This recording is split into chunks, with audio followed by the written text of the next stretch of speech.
بسم اللہ الرحمن الرحیم۔ شروع کرتا ہوں اللہ کے نام سے جو بڑا مہربان نہایت رحم والا ہے۔ السلام علیکم ویورز، کیسے ہیں آپ سب؟ امید کرتا ہوں کہ آپ سب خیر و عافیت سے ہوں گے۔ شوال کے 6 روزوں کی بہت ہی فضیلت ہے۔ سرکار دو عالم محمد عربی صلی اللہ علیہ وسلم نے ارشاد فرمایا، من سام رمضان ثم اتبعہ ستان من شوال کان كصیام الدہر۔ مسلم شریف کے اندر یہ حدیث آئی ہے۔ آپ صلی اللہ علیہ وسلم نے فرمایا، جس آدمی نے رمضان المبارک کے روزے رکھے 1 ماہ کے اور اس کے بعد 6 روزے شوال کے رکھے تو اللہ کے نزدیک وہ ایسا ہے گویا کہ پورا زمانہ یا پوری زندگی روزے رکھنے والا ہے۔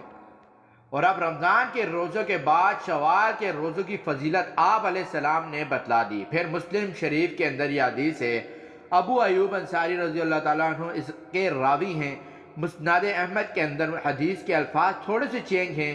آپ نے فرمایا، فقا انما ساما سنات، کہ جو آدمی جو ہے روزے رکھتا ہے شوال کے 6 روزے تو گویا کہ ایسا ہے 1 سال کے روزے رکھنے والا ہو۔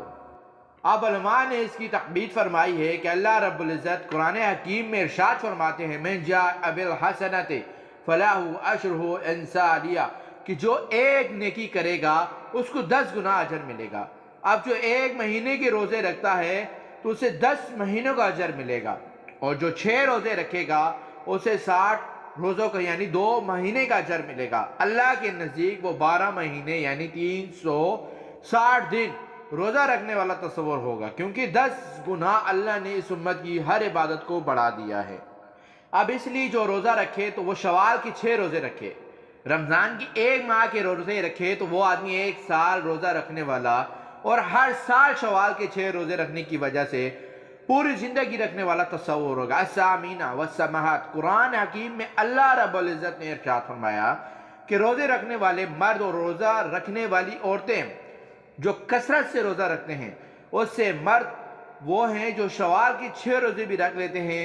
جنت میں ایک دروازہ ہے جس کا نام باب الریان ہے، جو شوال کے 6 روزے رکھنے والا ہے وہ باب الریان سے جنت میں داخل کر دیا جائے گا۔ آپ صلی اللہ علیہ وسلم نے حدیث کی جو الفاظ ارشاد فرمائے، ثم اتبعہ، ثم کا لفظ بتاتا ہے کہ شوال کے 6 روزے جو ہے وہ لگاتار نہیں ہیں، ضروری نہیں کہ آپ ترتیب سے 6 روزے رکھیں، بلکہ ثم اتبعہ، جو اس کے بعد ستم من شوال 6 روزے رکھے گا، یعنی ثم بتاتا ہے کہ 6 روزے آپ متفرق بھی رکھ سکتے ہیں۔ 1 روزہ کبھی رکھ لیں، پھر گیپ کے ساتھ 1 روزہ رکھ لیں، پھر گیپ کے ساتھ 1 روزہ رکھ لیں۔ پورے ماہ کے اندر آپ نے 6 روزے پورے کرنے ہیں۔ میرے تمام بہنوں اور بھائیوں سے گزارش ہے کہ اگر آپ ہمارے چینل پر نئے ہیں اور جنہوں نے ہمارے چینل کو سبسکرائب نہیں کیا ہے، براہ کرم آپ ہمارے چینل کو سبسکرائب کر لیں اور ساتھ میں دیے گئے بیل آئیکن کے بٹن کو پریس کر دیں تاکہ ہماری نئی آنے والی ویڈیوز کی اپڈیٹ آپ تک بر وقت پہنچ سکے۔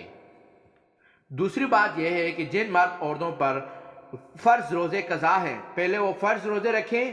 فرض کی ادائیگی پہلے ہے، سنت نفل بعد میں ہے، اس لیے جن کی قضا ہیں خواتین کے اکثر روزے قضا ہو جاتے ہیں۔